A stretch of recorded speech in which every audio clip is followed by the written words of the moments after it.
Hello, hello, Internet. Welcome to the Knights of Prospect, the improvised role-playing adventure. My name is Whitney Hawkins, aka Portia Thorngage, Halfling Thief. Thank you for joining us tonight for this show where some of Boston's nerdiest improvisers do this awesome role-playing adventure.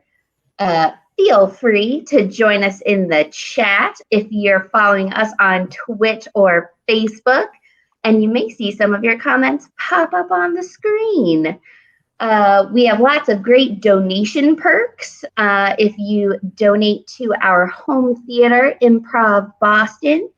So be sure to follow us on Twitch, Facebook, or YouTube at Knights of Prospect. Now I'm going to introduce you to some of my fellow adventurers here. We have Rob Mulligan, aka Ronaldo Francis McKay, the rebellious bard, defying his family's wealth to follow the music.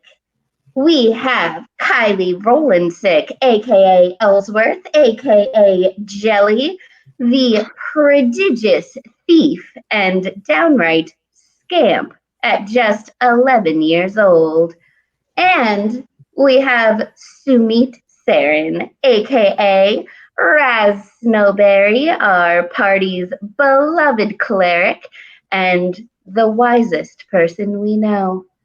And of course, we have the Honorable John Serpico. You can see him speak at PAX Online this year to learn about improv and role playing.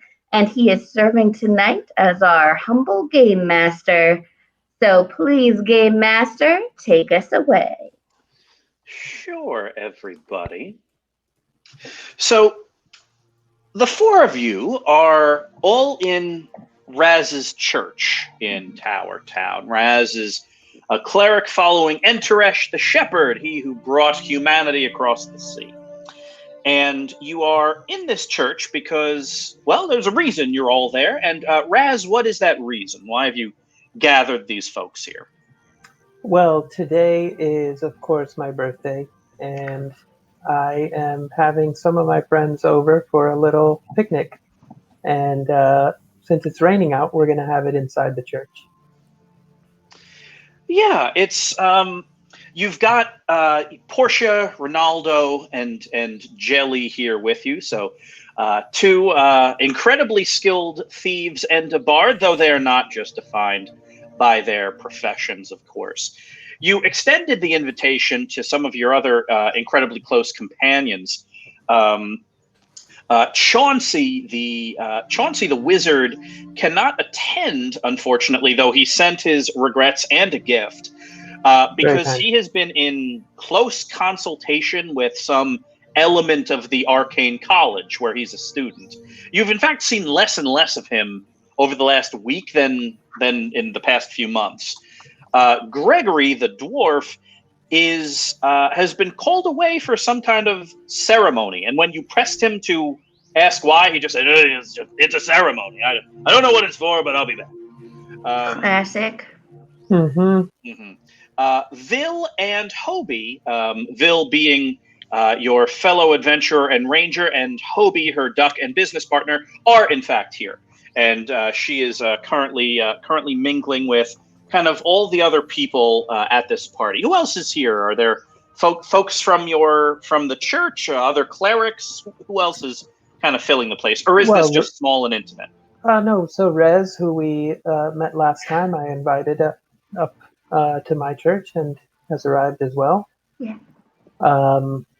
There's some farmers who I have been helping out with their kind of low-yield crops this past summer. They have brought a number of fresh crops for me and for the party, so they're actually sort of catering the event. Very happy to have them here. And there's some animals around. I'm not sure where they came from, but they're here as well. You have noticed that Vil was very insistent that she was going to mingle. but you have noticed that she's spending a lot more time in what appears to be deep counsel with animals than with the shall we say sentient members of the guest list. But people are having a perfectly lovely time. Well, in fact, let's Raz have you roll 2d6 plus your charisma just to determine how good of a time people are having. Add +1 to it because it's already a great time. So charisma and another one. Yep, 2d6 plus okay, 1 7. for your charisma. 7. Oh, okay, a partial success. So, yeah, so people are in fact having a great time until something happens that, if there was a record player, the record would scratch.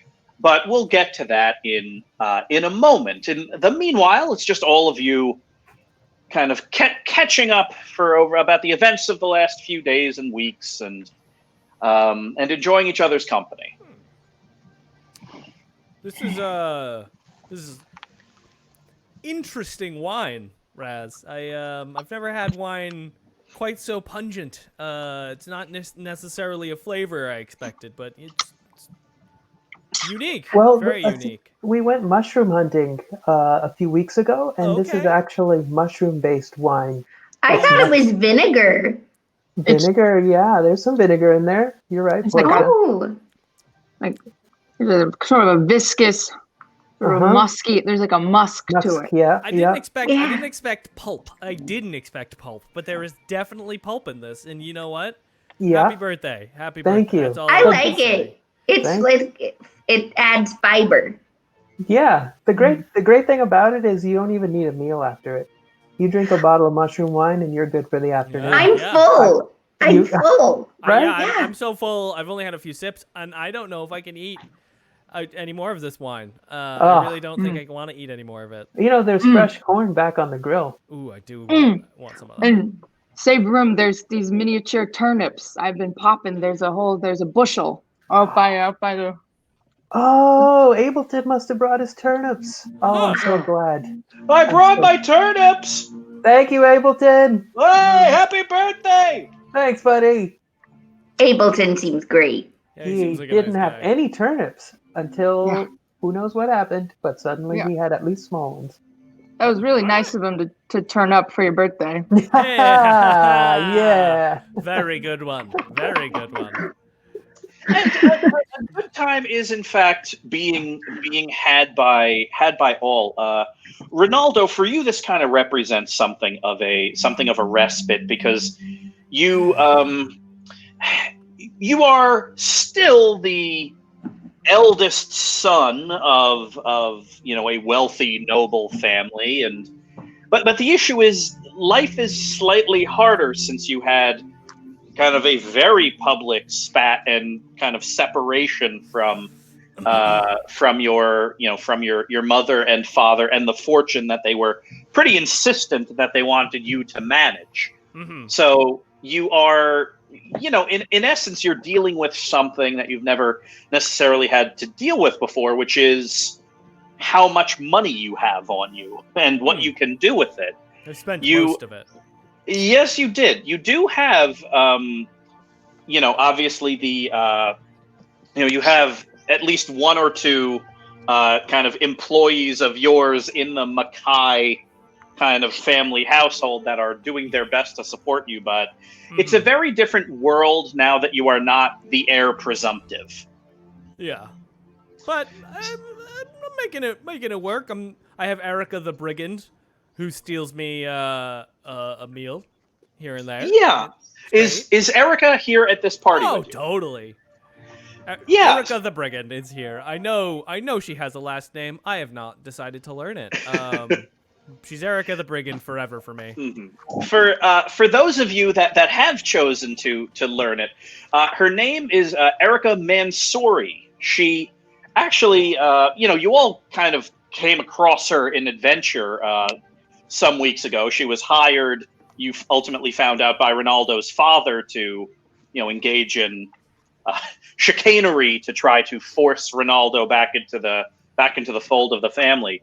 But Ronaldo, being the clever diplomat he is, ended up folding Erica into his service as a paid employee. So while she's ostensibly a spy on the inside of his family, in actuality, she spends most of the time just kind of nearby carrying a boar spear, because before she was a brigand, she served in the Catavian military as mounted cavalry. So she's much more well suited to bodyguard duty, and so almost as she, in point of fact, more or less demands Ronaldo to be physically bodyguarding you most of the time. Erica, it's fine. It's really fine. We're among friends here, Erica, right? And all you need to do is just have fun, and that's an order. I am having fun. That is an order. Have fun. Have more fun. Okay, I'll have more fun. Put the spear down. Look at me Not go. like that. Not fun like that. No. Oh, put the spear down. Yeah. Can I borrow your sword? No. Smile. I'm going to go ahead and pick up my spear. Oh, sure. Here. Have you tried these turnips? They're excellent. They're so delicious. I've never had a turnip quite like this. Normally, they're huge. They're like huge, but worse potatoes. But these are delicious.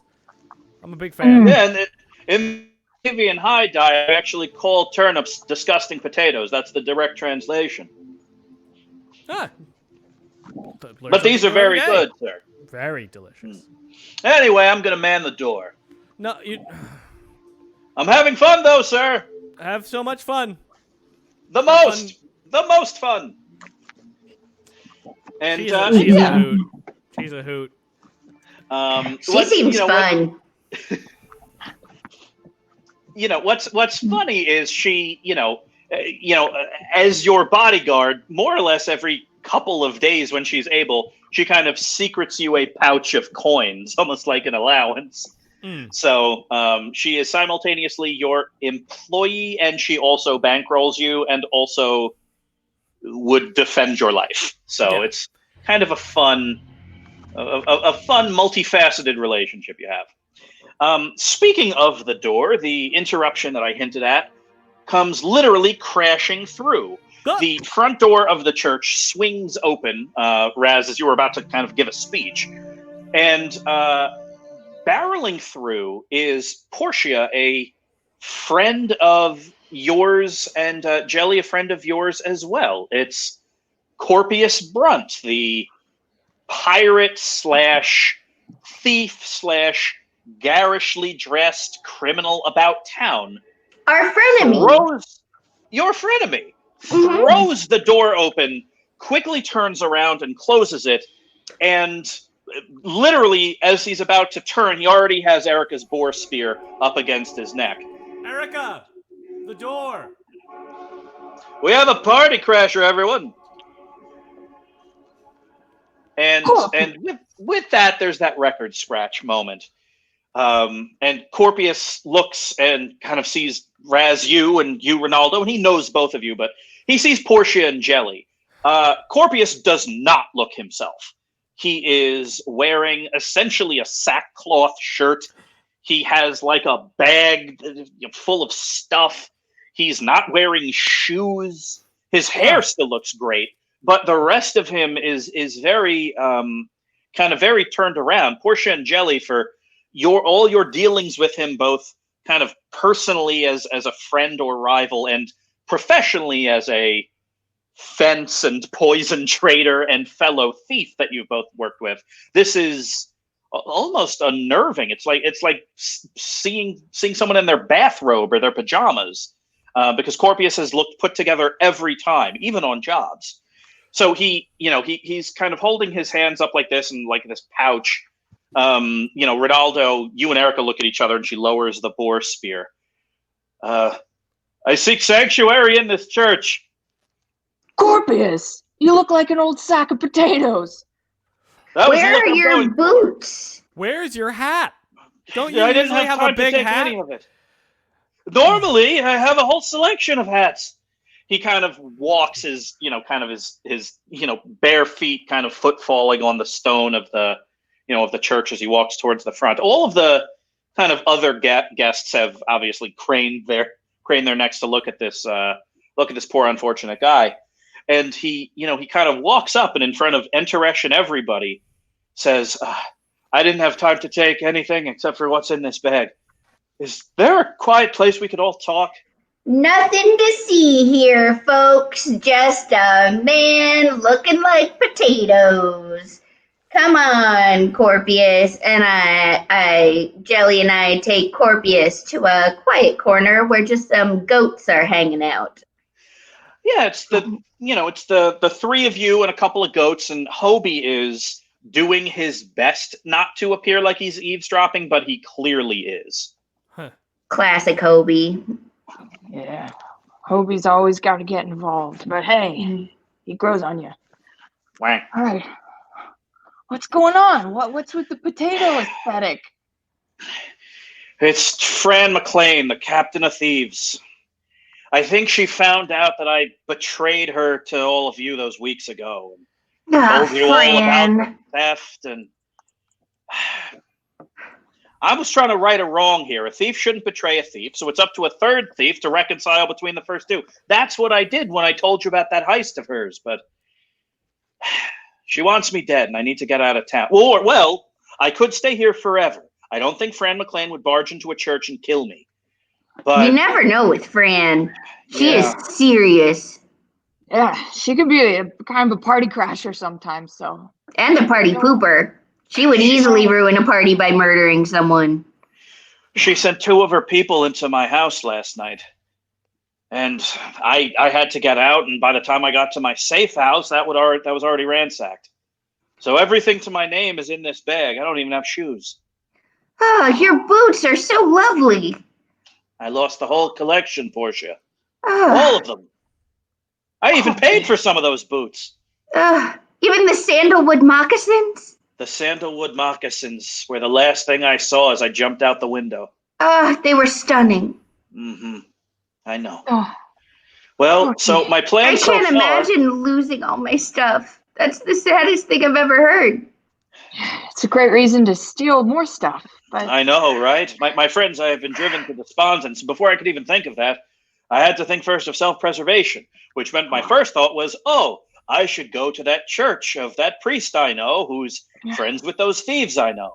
And that's about as far as I got. So my plan right now is to either ask Raz to let me stay here until I'm dead 50 years from now, or I need you all to get me out of town, and I will pay you with the contents of this bag. Ooh, stuff. What's in the bag, Corby? What's in the bag? What's in the bag? Spill it. So he lays everything. He lays everything out. So here's what I want. This is just going to be really more luck than anything else. What's in here, because it's ultimately going to be your payment. So Portia and Jelly, I want each of you to roll 2d6 and tell me what you get. 4. 3. Okay, and because you need a minimum of 7 for this to be considered successful within the apocalypse system, what he has for you, it's by no means worthless.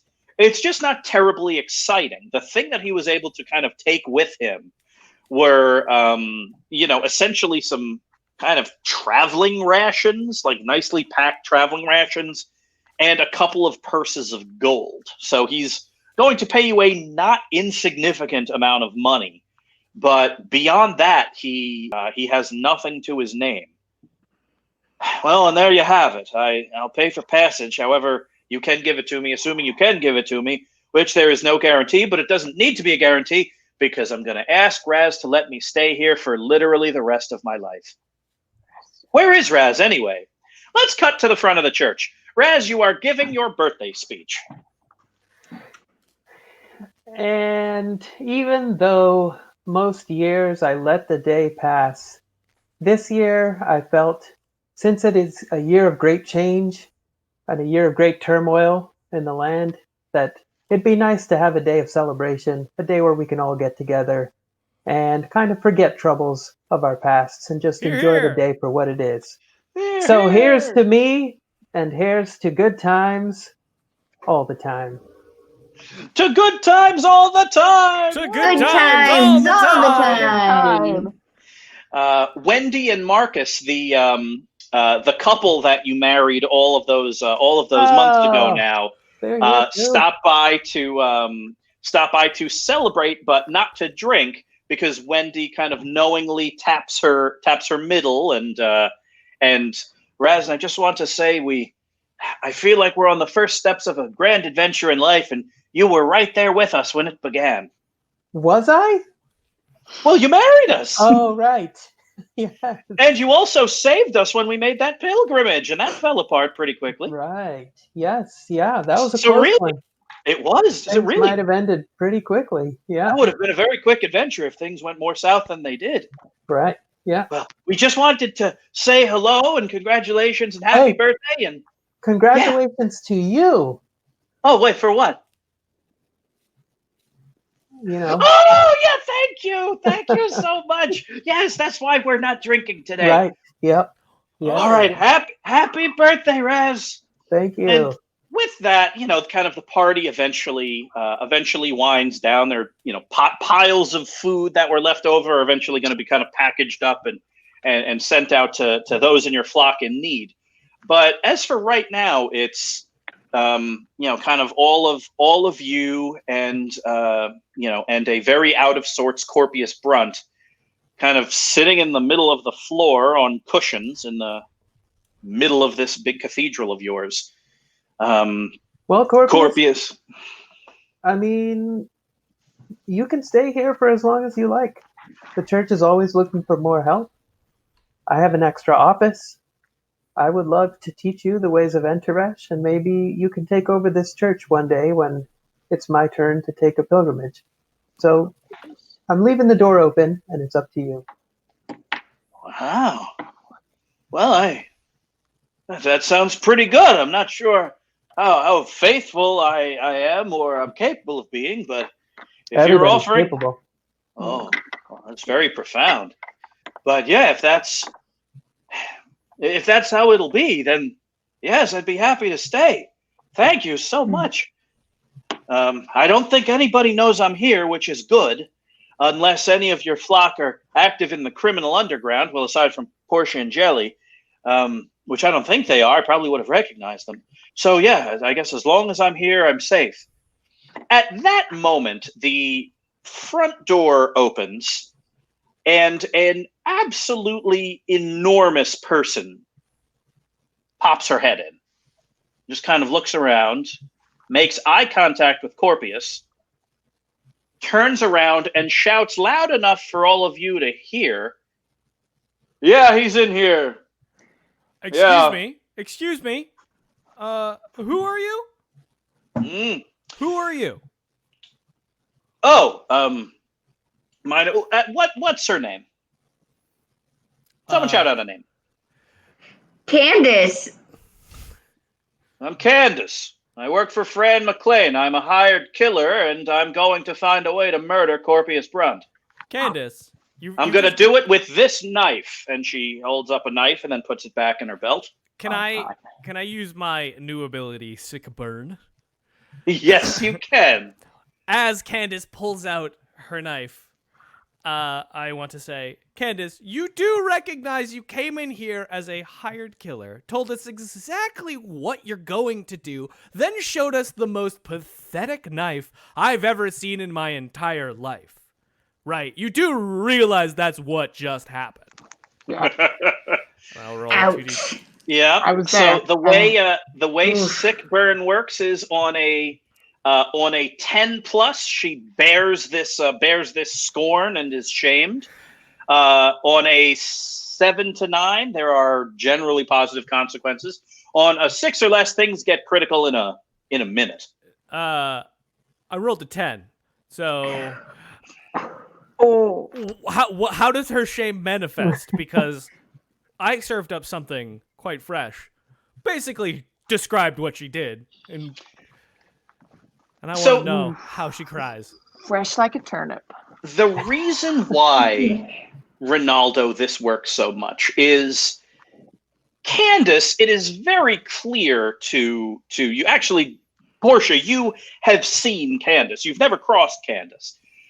Candace is 6 feet tall, trained in the sword, trained with the bow. Amazing shoulders. They're quite magnificent. remarkable. She Incredible is arguably the most dangerous killer in Tower Town. To say nothing of Gregory, the legionary that you know, but in a fight between the two of them, you could probably put even money on either. And so you realize, Ronaldo, that Candace came in here to essentially call her shot like Babe Ruth. Mm-hmm. She pretty much said, I'm going to kill him. It's going to be with this knife, and there's nothing you can do. And what she didn't expect was for all of you to not cower in fear and start bargaining. So she's standing there in the door, completely dumbfounded, because essentially she was a bully that didn't expect the person she was bullying to talk back. There are a pair of other people kind of popping their head in the doorway who are all about a half foot shorter than Candace. And they look at Candace, and Candace looks at them. And she looks at you, Ronaldo. No, that's fine. That's fine. And I slowly push her out the door and slowly close the door. It's fine. No, but we're not buying. Thank you. Thank you. Bye. Nicely done. Well done, Ronaldo. Well done. Nice. So the fact of the matter is, though, they now know that Corpius is here. So, what's the plan exactly? We gotta get Corpius out of here. That's right. But Corpius, we might have to. You still have to pay us, I think, but you might have to pay us in something I know thieves don't love to pay.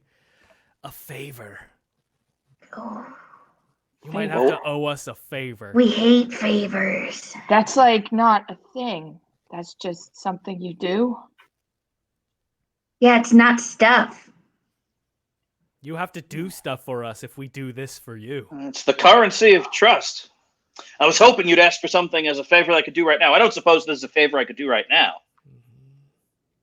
All right, fine. We'll call it in, which means it's more valuable. Sure. I owe Raz, and by extension all of you, a favor. But it has to come from Raz. He was the one that offered me safe passage. Sounds fair. Or rather, asylum, I suppose, or sanctuary. Whatever clerics. Sanctuary. Yes, that's the one. Yes, Raz, I owe you a favor. Shake my hand. Nope. Nice. So, Raz, you are owed a blood favor from Corpius Brunt, self-styled pirate. But as for right now, he's just a guy that needs to get out of town. So I leave it all up to you to figure out what that approach should be.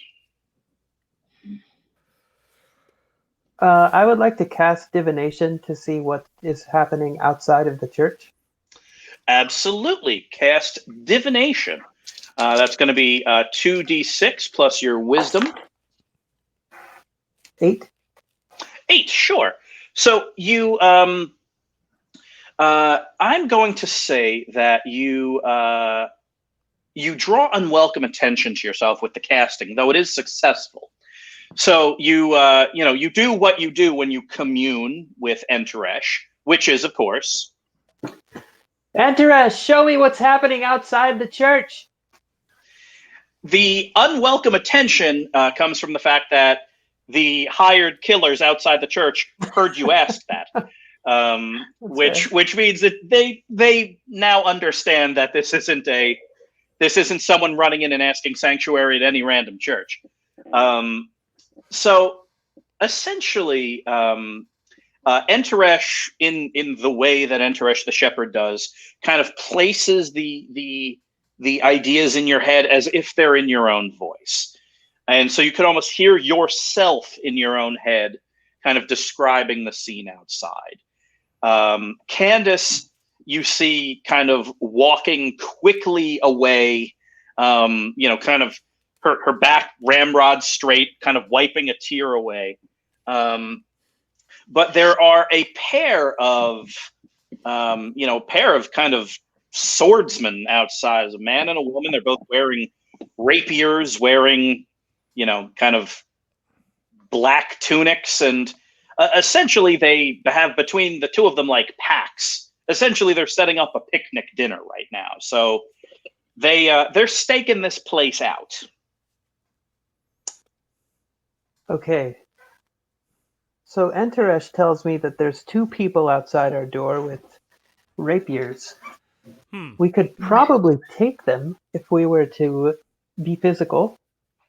Ooh. Or we could just hang out here and have a little slumber party.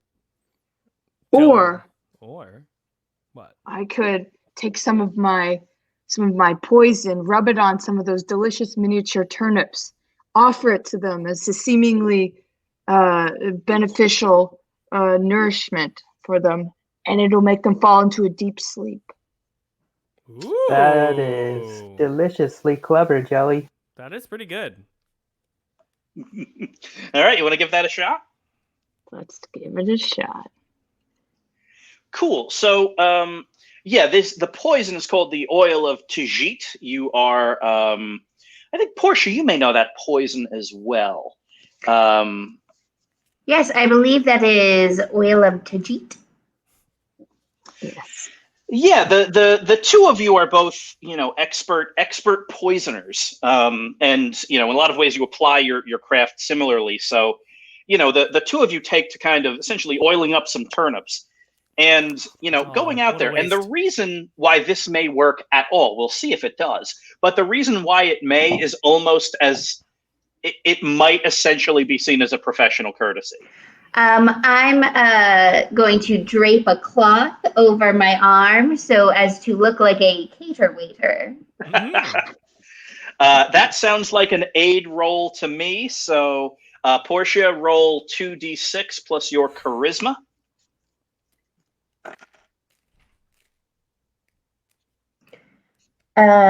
6. Alrighty.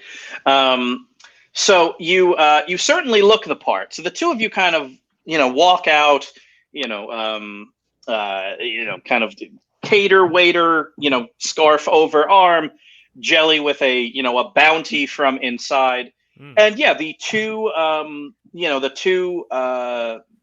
essentially the two of Fran McLean's killers are sitting outside on a bench. And they see the two of you approaching, and they both stand up and kind of rest their hands on their rapiers. This looks like a lovely date. Would you care for some miniature turnips?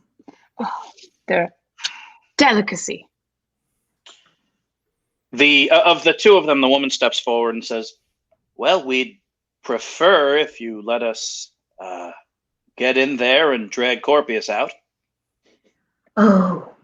Oh, tight guest list. Oh, and you don't want to do that on an empty stomach.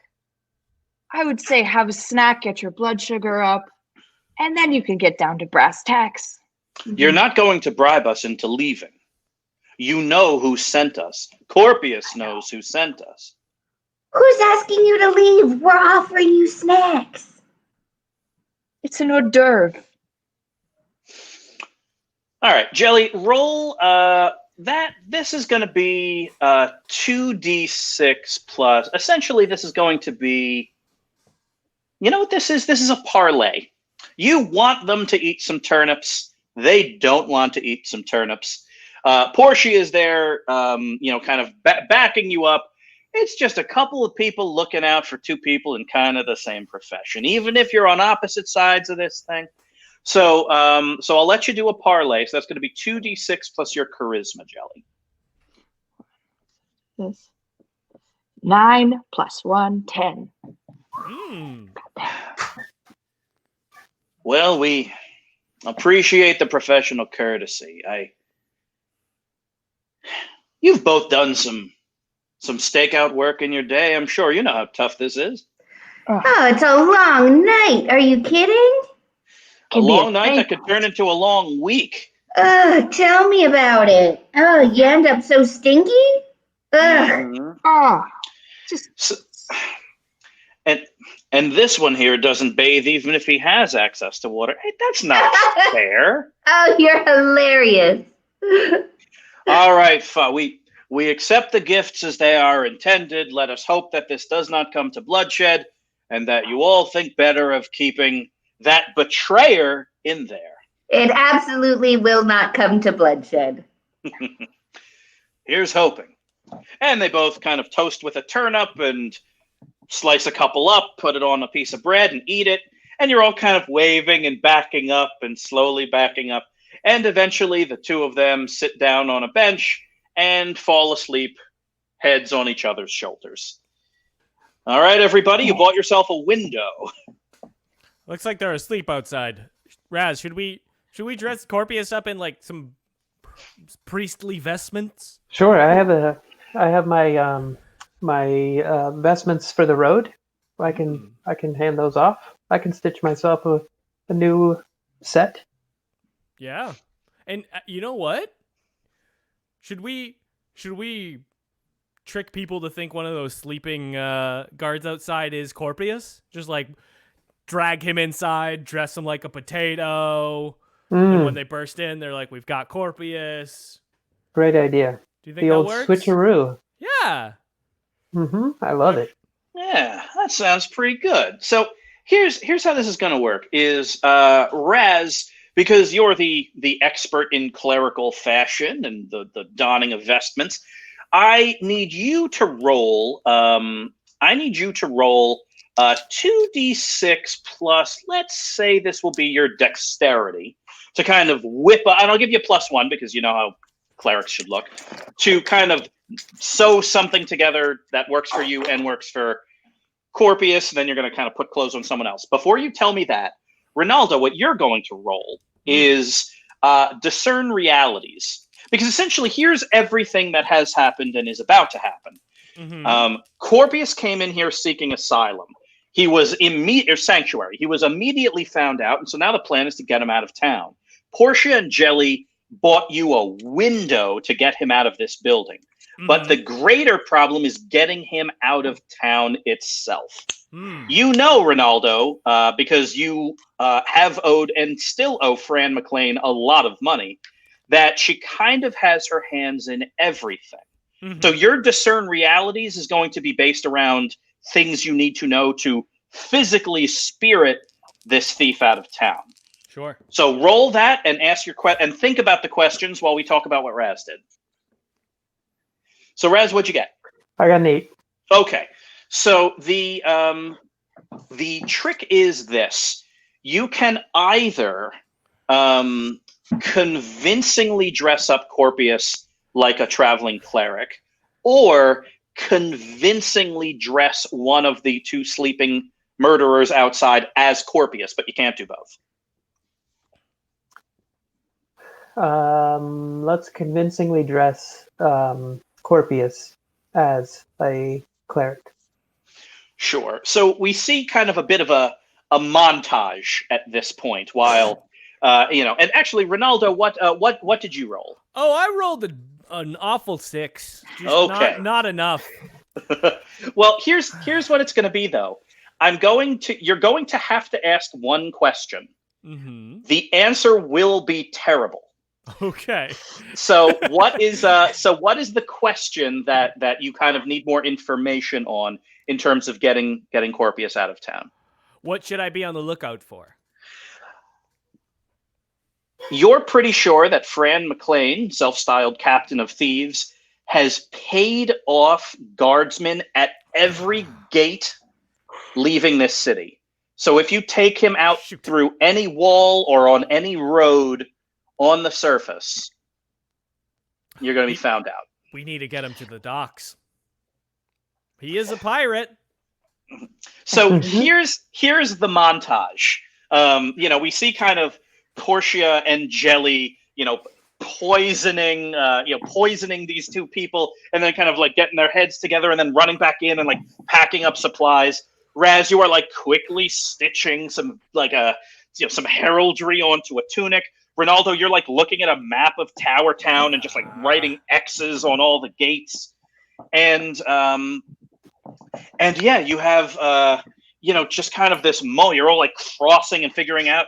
Corpius is like getting fitted for like nice sandals again, and all of this is kind of happening. And after kind of an appropriate amount of time has passed, Raz, you and Corpius both look roughly like priests of Enteresh, and all of you are going to try to, or some subset of you, whatever makes the most sense, are going to try to get down to the docks. However many want to take this perilous trip can take it. So, Corpius, what's going to happen is we're going to have to sneak you on a cargo ship. You're probably going to have to, sleep in a box full of tiny turnips for at least a few days. Then it's a dream.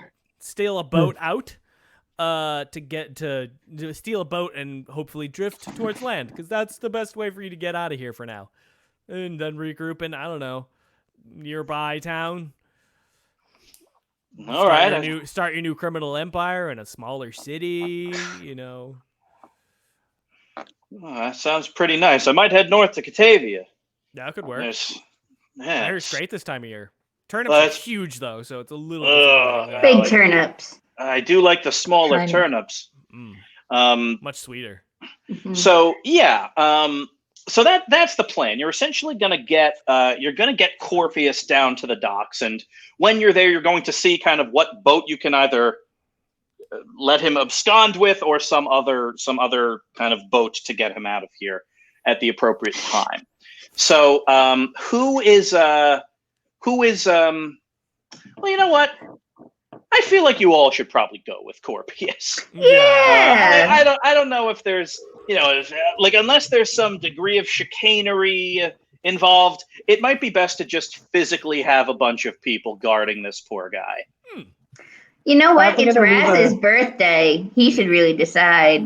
Yeah, Raz. Oh, no, I think we should all go with Corpius, and I'm going to leave a sign that says, "This is Corpius," next to the body that we left in the church. That's smart.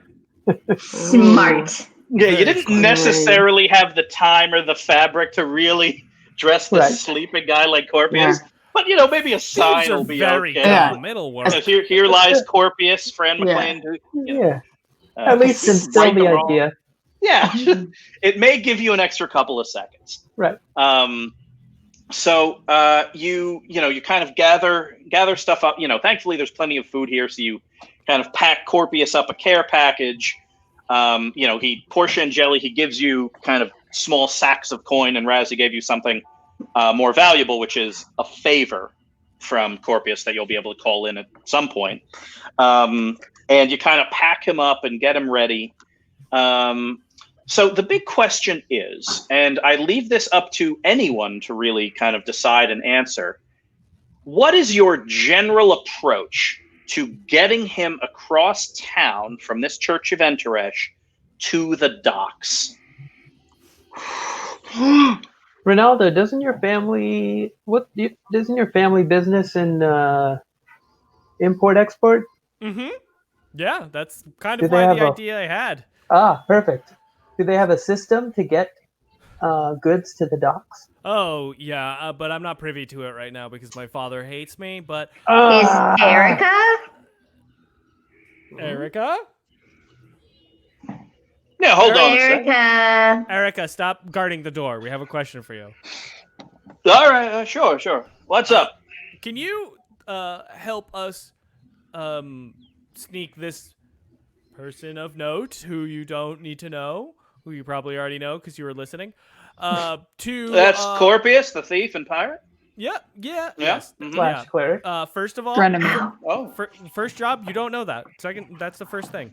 Got it, sir. Guard that secret. I will, sir. Secret. Second, can you get him in a box and then on one of the import-export boats? Either, ideally, not one of my father's boats. Maybe like a Leclerc one, so that people aren't as suspicious. One of those cargo boats with all the food that they ship to Cortavia. Maybe a larger boat. Let me get there. Stone boat. So, yes. There are two ways this could go, Ronaldo. I leave it up to you. You can kind of send Erica off to do this, and Whether or not she does will be a surprise to you later on, or you can roll for it now. Roll for it. To see. Okay. So this is going to be Ronaldo, essentially 2d6 plus intelligence. This is a plan that involves kind of changing a shipping manifest, adjusting a wagon. It's not a good one. I don't want to say it, but it's a 3. I think you got it. Okay.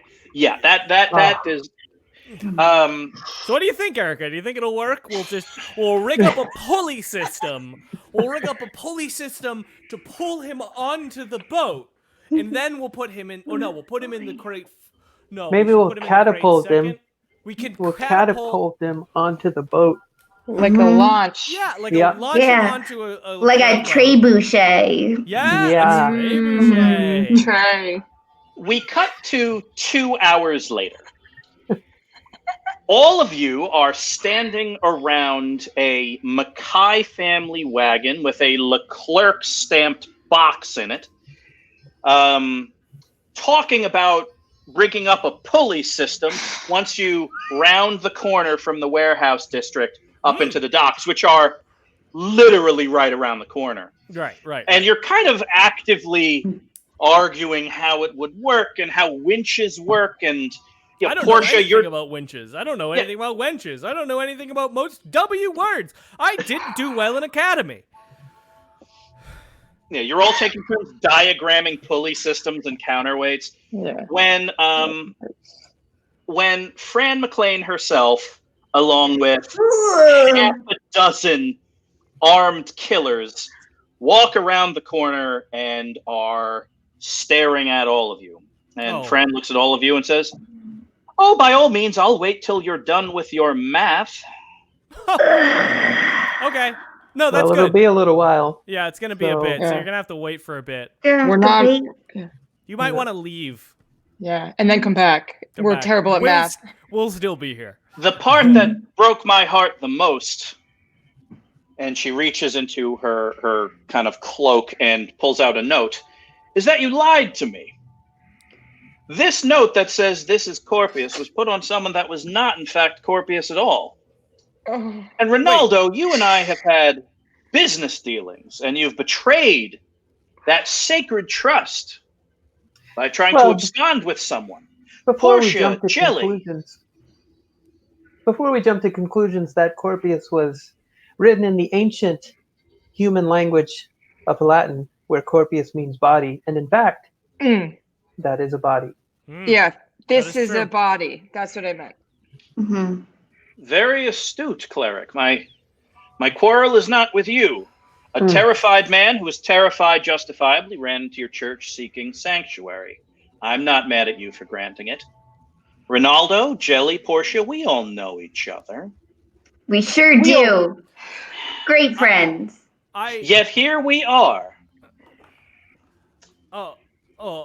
Fran, and I walk a little closer to them without my weapon drawn at all. Like, Fran, we can talk about this. We can really talk about this. And then I'd like to use my ability again, sick burn. And I go, oh wait, hold on, there's something on your shirt. And then I try to do the old flick their nose. Oh. Okay. Good luck on the roll. That's a 11? So this sick burn ability you have is very, very interesting because it is not just the act of exquisite mockery. It is literally drawing the bardic arcane art that you do. The same kind of pulling of energy from the earth that you do to infuse your songs with magic. You are doing the exact same thing, only using insults as a conduit instead of your music. So, yes, Fran McLean kind of stands there absolutely aghast that you would say this to her, and she she looks at kind of the others in the party, all of her kind of trained employees. Are they all laughing hysterically? 2 of them are laughing and trying not to, which to do this in front of essentially a mob boss is not good for their health. So the other 3 are standing in stony silence. So the good news is Fran McLean, to do her best to preserve her authority in front of her people, kind of backs up and says, just I have matters of equal import to this. Take care of them. And she storms off. The problem, though, is there are 5 other people with blades, and they are drawing them.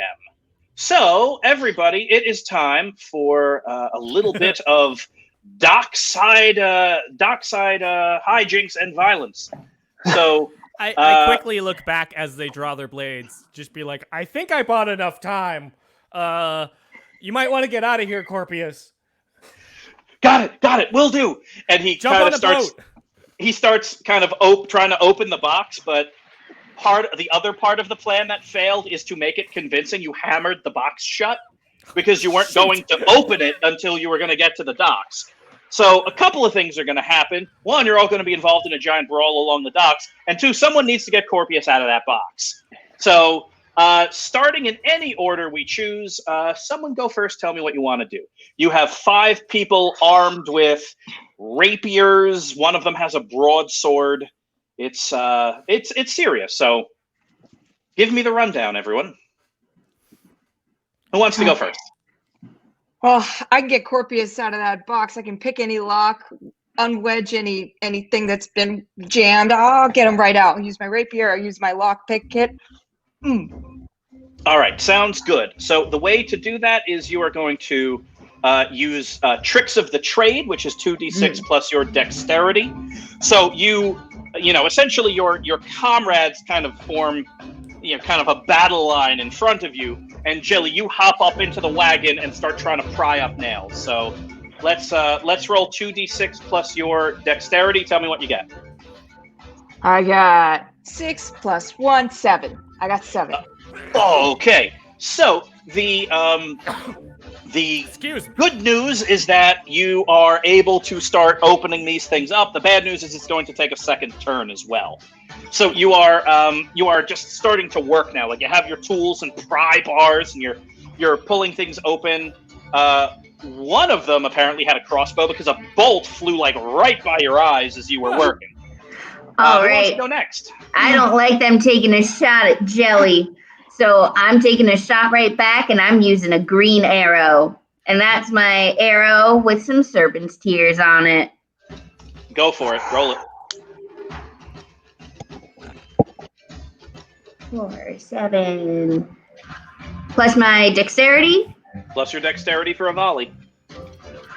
Hell yeah. That's 9. Plus I'm a halfling, so that's an 11. Mm-hmm. So you kind of quickly knock and fire, and time slows down in that theatrical moment right before things like this come to pass, and we just see like a single droplet of poison just hovering on the head of that arrow, waiting to fall off.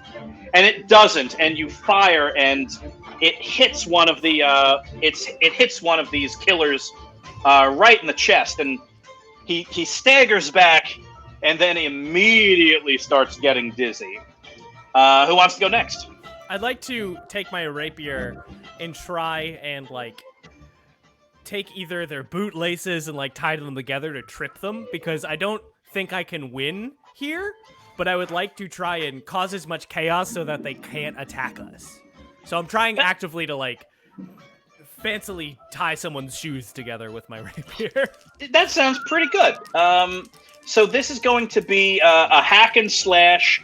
I'm going to say -1 because it's one of those things where you're not trying to kill anybody, nor are you trying to let yourself be killed. You don't know if people are playing for keeps yet, so to speak. Yeah. So it's going to be -1 to make sure that you don't, escalate things. 7. Okay. Even seven. Well, I'm going to give you a choice. You either don't do that or you kill someone. I accidentally kill someone. I really try very hard not to, and I accidentally slash him right in the carotid, right of main vein, right in the leg, trying to tie his shoes together. Yeah. So this is all a very tricky situation because, for Portia and Jelly, you all know the same people. This would be like this would be the modern real world equivalent to someone in sales getting in a fist fight with someone from marketing here. Like this is you're all ostensibly in the same profession. So this is Portia. You tried to poison someone, but you shot him in the shoulder. You didn't try to kill them. Yeah. And they wanted to get Corpius, and so Ronaldo, you're trying to kind of measure the gives and takes of this, and you're just trying to go and this. Oh no! Oh, I'm sorry. Oh, that's a bummer for Ted. Oh, sorry. Yeah, Ted. that's Ted. You know Ted. You robbed a bank with Ted. And Ted is now bleeding, and he's on the ground. And it's a risky business. Yes, it is. Raz, what do you want to do? Is he dead? Ted is in the process of dying. Can I reanimate? Can I animate him if he is dead? That's why you asked. Immediately going to do that. In that case, absolutely yes. Good. You are going to ask Enteresh to infuse Ted's dead body with a hungry spirit. So let's go ahead and roll 2d6 plus wisdom.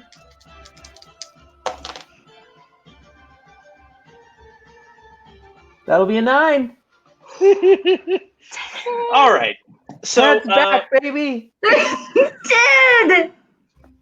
So normally, normally when you kind of ask Enteresh for the power to do this, you feel the power kind of flow through you when you heal, when you sanctify and bless. With this one, you were kind of waiting for that big, almost cymbal crash of energy to flow through you. And there was almost like a quarter beat worth of pause. And in that silence, you almost heard Enteresh ask, "Really?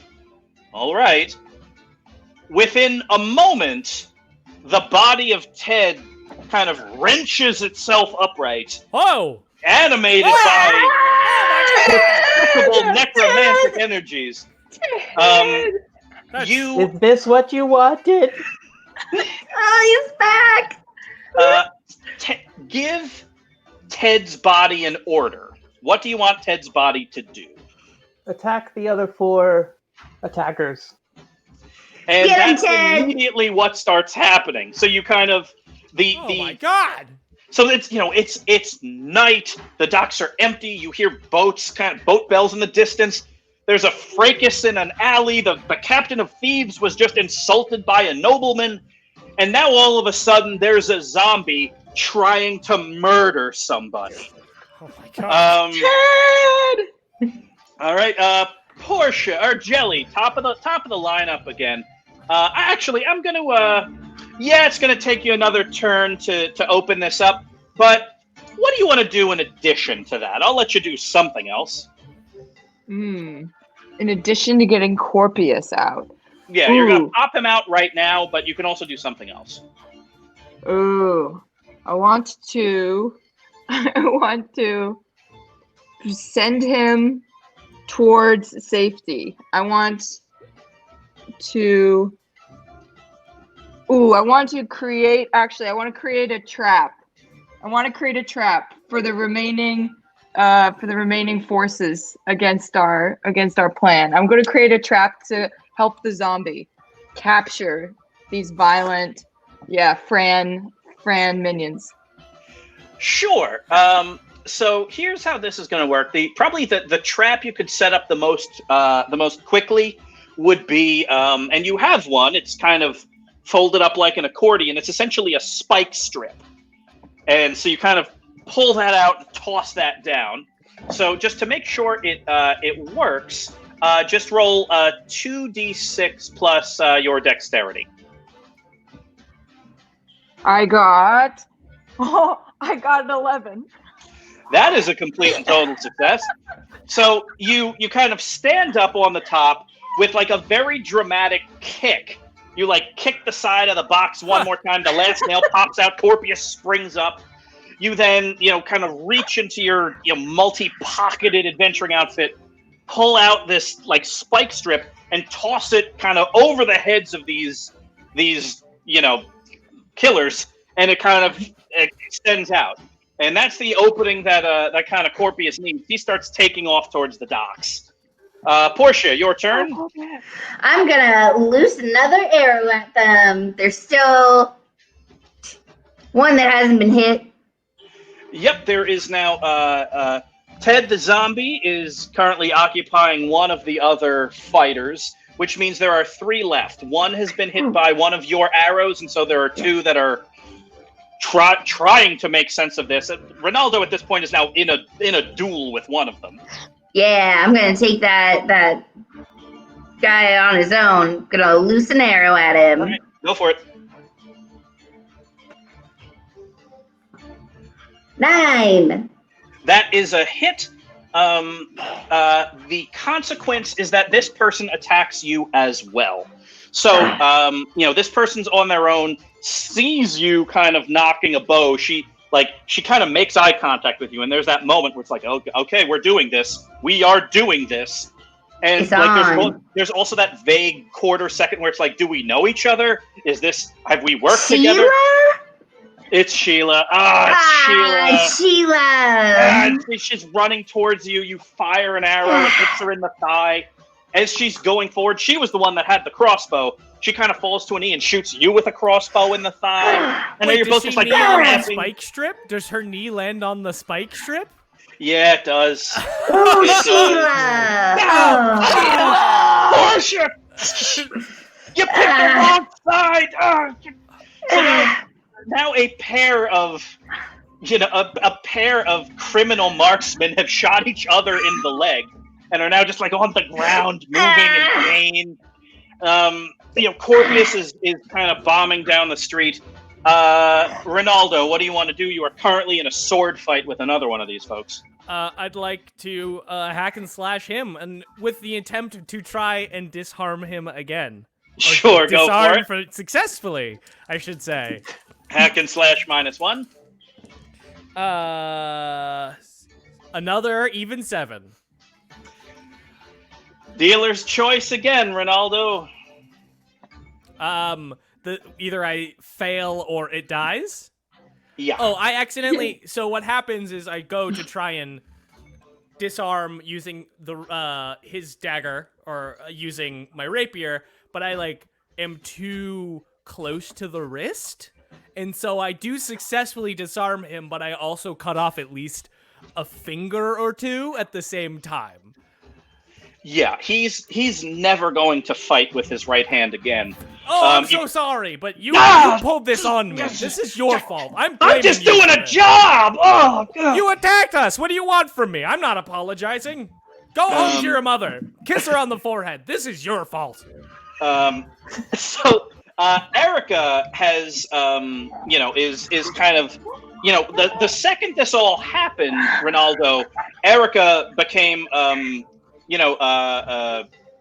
noticeably absent. But you see her emerge really at this moment, and she sees, Ted the zombie, physically picking up one of the other killers, and Erica just kind of slides in, stabs this other person with a boar spear, but then everyone's like, no, stop! Both sides are screaming this. And, Erica, so she where stops. were you? Erica! I was getting into a flanking position! Well, where did Not the time for flanking position, Erica! I knew she was fun! I am fun, thank you! And at this moment, kind of everybody, essentially both sides kind of fall into something like a retreat with, Ted now is out. Essentially, they lost one of their number and several more badly injured, and so all of them kind of get up. One of them takes off towards the docks, but this person is running not in the direction that Corpius went. So, yeah, in essence, the fight ends. Portia, you are, you have a crossbow bolt like 3 inches deep in your thigh. That was my favorite thigh. Oh. It was one of the 2 good ones you have. The right one's the good one. I can try to cure you. Oh, that'd be great. Yeah, Raz, you don't even need to roll for it. You kind of get healing energy into the thigh, and the bolt kind of pops out. And all of you are, it's a really weird feeling to get healed magically. Tingly. Is Ted the zombie still chasing those? I think I see Ted the zombie still chasing. Oh, Ted. Oh, yeah, Ted. He is relentless. Poor Ted the zombie. I kind of miss him. I know. He was so good at that time I killed him. I remember that. Yeah, that was he was great. Yeah. So let's jump ahead to the epilogue here. The 4 of you, well, the 5 of you with Erica, and actually Hobie's here too. So the 6 of you are standing on the rooftop of one of the warehouses, looking as a one of the big trade ships is pulling out of port, preparing to head north up the Bay of Entresh to eventually the southern coasts of Catavia. And you see, kind of on the, against the railing, Corpius Brunt kind of waving to all of you. And there's kind of a lot in that wave. It's not just a goodbye and see you later. This is goodbye, Portia and Jelly, friends of mine I have seen for years. Goodbye, Raz. I could imagine a world in which I would stay and work at that church. And goodbye, Ronaldo, and good luck to you. All of that in a single wave. And as you kind of say goodbye, you kind of all feel the same pang at the same time, which is, with everything that's happened between you and the Captain of Thieves in the past, it's never fully come to this. But now it has. Now you're all in open war with the criminal underworld of this city. So we are going to go ahead and end it right there. So, woo! Uh-oh. Yeah. So good luck to all of you, and thank you, Portia, Ronaldo, Jelly, and Raz for playing, and thank you all on the internet for watching along. We are Knights of Prospect. We are here every Saturday night at 8 o'clock. Please like us on Facebook. Search for Knights of Prospect and we'll come up. Search for us at Knights of Prospect on Twitch as well as our friends over at 2MB Studios, which also houses a lot of great comedy. Thank you all so much, and thank you to those who donated to our home theater of Improv Boston during this hour. We will see you next week with brand new adventurers and many brand new adventures with the adventurers you know and love. Good night from the Knights of Prospect, everyone.